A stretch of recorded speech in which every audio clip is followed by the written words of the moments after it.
आज हम पढ़ेंगे वर्ण विचार। पिछले वीडियो में अपने कुछ वर्ण विचार के बारे में पढ़ा था। इसमें क्या क्या बताया था, वर्ण की परिभाषा क्या थी और वर्ण के प्रकार बताए थे। उसमें वर्ण के दो प्रकार थे, स्वर और व्यंजन। तो स्वर अपने पिछले वीडियो में पढ़ लिए थे, तो आज हम पढ़ेंगे व्यंजन। तो व्यंजन क्या होते हैं? स्वर जो थे, स्वर क्या थे अपने, जो स्वर जो होते हैं वो स्वतंत्र होते हैं, किसी और वर्णों की सहायता से नहीं बोले जाते, ठीक है। लेकिन जो व्यंजन होते हैं उनको बोलने के लिए क्या होता है, स्वरों की सहायता लेनी पड़ती है। व्यंजनों को जब अपने बोलेंगे तो उसमें स्वरों की सहायता लेनी पड़ती है, या व्यंजनों में स्वर होते हैं, ठीक है। अब देखो व्यंजन क्या होते हैं? व्यंजन होते हैं जिन वर्णों को, ये सारे वर्ण हैं, जिन वर्णों को बोलने के लिए स्वरों की सहायता ली जाती है, वो क्या होते हैं? व्यंजन कहलाते हैं, ठीक है। व्यंजन होते हैं इनको, मतलब जिन वर्णों को बोलने के लिए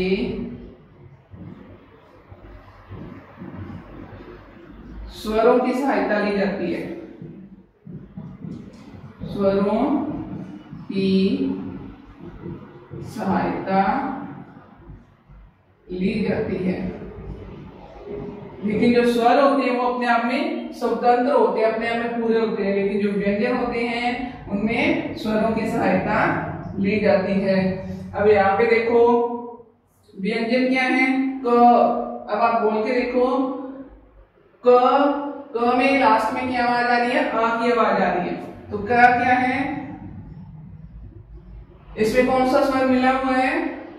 क प्लस अ स्वर है, ठीक है।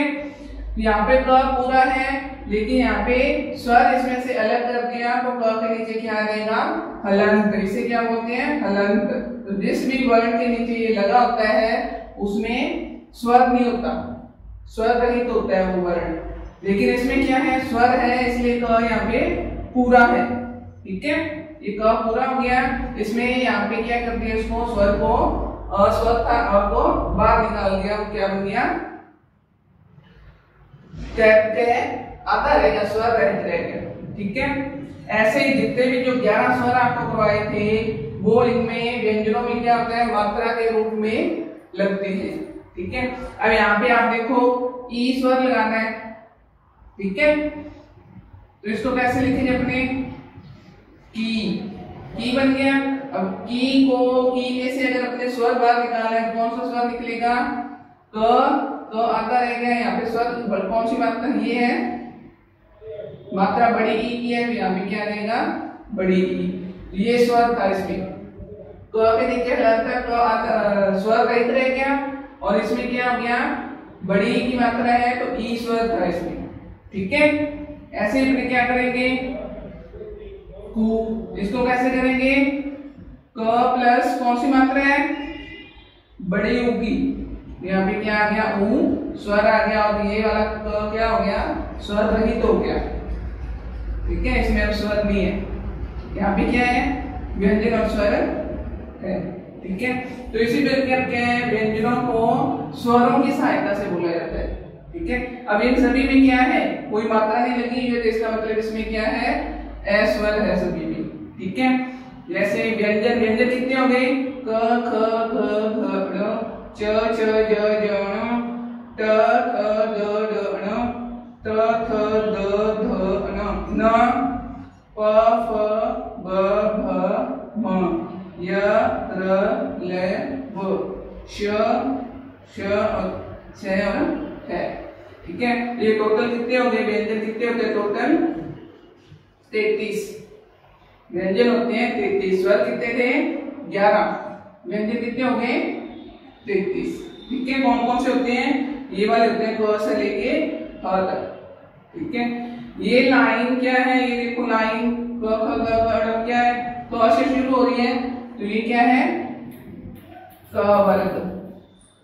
ये च से शुरू हो रही है, तो ये क्या हो जाएगी?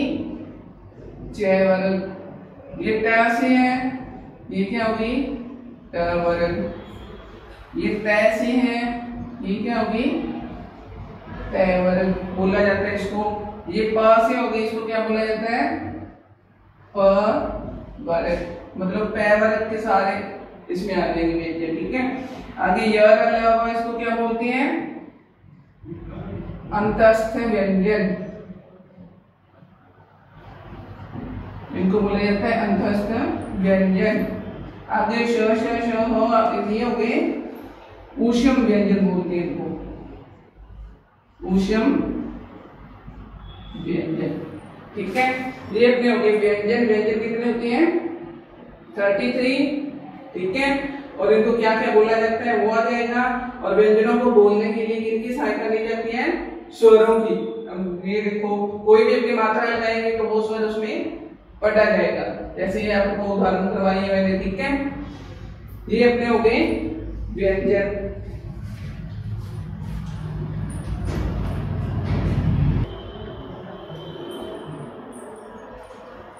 अब देखो आगे है आपके सिलेबस में संयुक्त व्यंजन।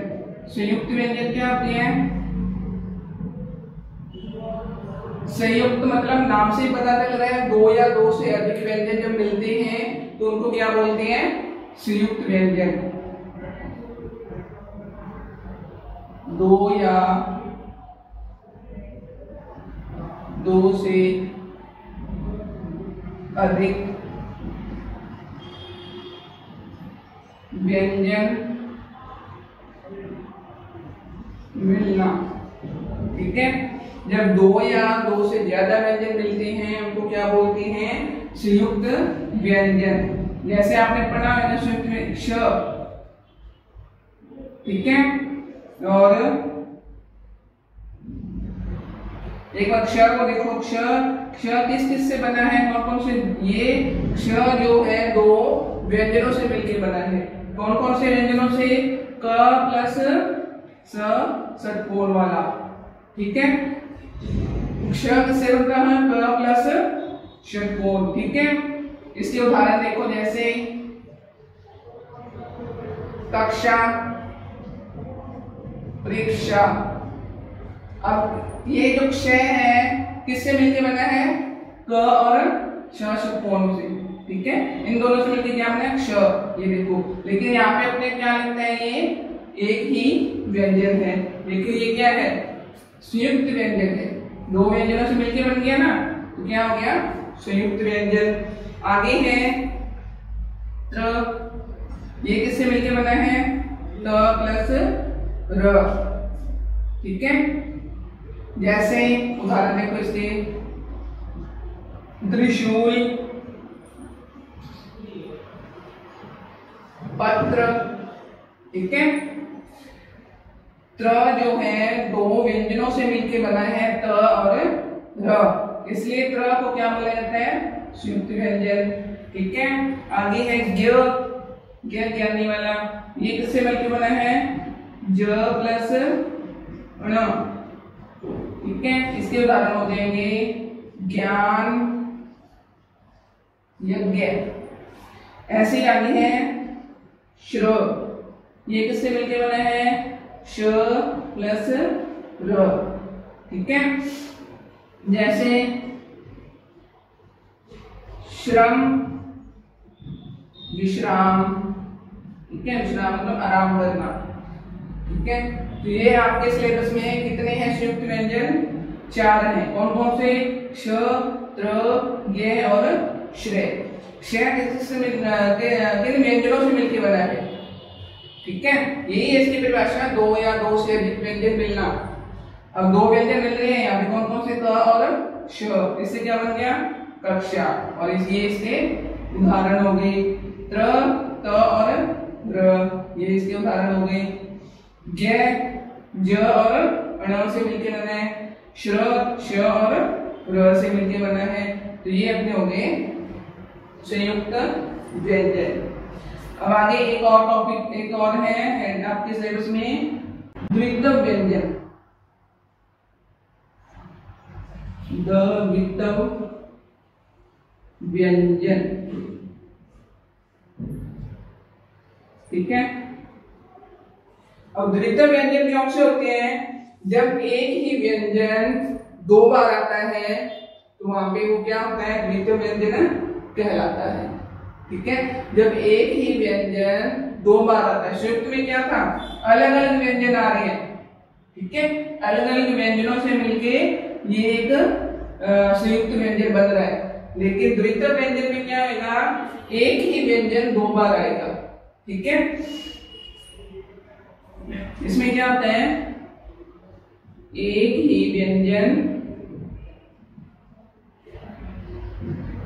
दो बार आता है। ठीक है। द्वितीय, द्वि मतलब दो बार। ठीक है। जो दो बार जो व्यंजन आता है वो कौन सा होता है? एक ही व्यंजन जब दो बार आता है तो उसको बोलते हैं द्वितीय व्यंजन। इसके उदाहरण देखो, जैसे कच्चा। कच्चा में देखो क्या हो गया? पहले च व्यंजन आ गया, फिर च व्यंजन आ गया, तो च जो है दो बार आ गया। ठीक है। इसी प्रकार सच्चा, सच्चा में भी क्या हो गया? च दो बार आ गया। ठीक है। फिर आगे है सिक्का। सिक्का में क्या, कौन सा व्यंजन आ गया? दो बार, क व्यंजन दो बार आ गया। तो यही है द्वितीय व्यंजन क्या हो गया? जब एक ही व्यंजन दो बार आता है। इसमें अलग अलग व्यंजन नहीं होंगे, भी एक आधा हो गया पूरा हो गया, वो द्वितीय व्यंजन नहीं होता। ठीक है। द्वितीय व्यंजन कौन सा होगा? जब एक ही व्यंजन दो बार आता है, एक बार आता है और एक बार पूरा। ये देखिए कच्चा, सच्चा में एक बार आता है, एक बार पूरा। क में, सिक्का में आता क, फिर पूरा क। तो एक ही व्यंजन बार बार क्या आ रहा है? यहाँ पे इन शब्दों में दो दो बार आ रहा है, तो ये क्या हो गया?